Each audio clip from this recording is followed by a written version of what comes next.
Akin yung bala! Wow! Excuse me? Hindi po playground ang opisina na to.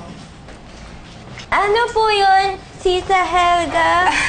Dahil mapapil ka, ito, pag-aralan mong lahat ng yan dahil ikaw na ngayon ang toy consultant ng kumpanya. Toy consultant? Ang dami! Yes, attorney.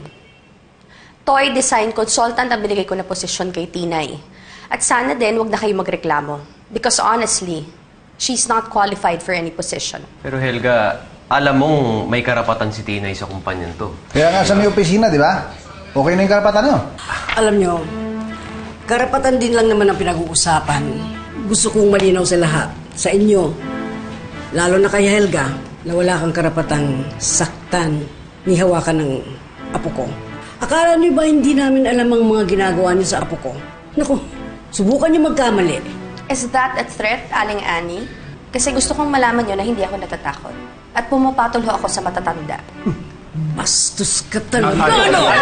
Wala. Bitiwan niyo nga ako. Sobra talaga babae yan eh. Huwag na po kayong mag-away. Malulungkot po si Jipa pag nag-away pa po kayo. Naku, pasalamat ka. Malaki ang respeto ko sa tatay mo.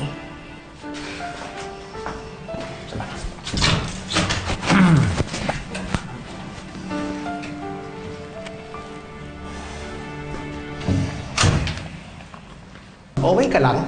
Of course. Bakit parang dami mong ginawang trabaho para kay Tinay? Anong pinag-aaral mo sa kanya? Don't be stupid, Stanley. Hindi pwedeng bigyan ng responsibilidad ang katulad ni Tinay. Hayaan mo lang siya.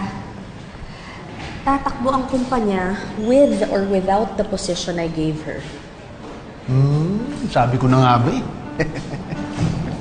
Hayaan mo siya mapagod. Hayaan mo siya mabaliw kakaaral. Tingnan ko lang kung hindi siya mismo mag-resign.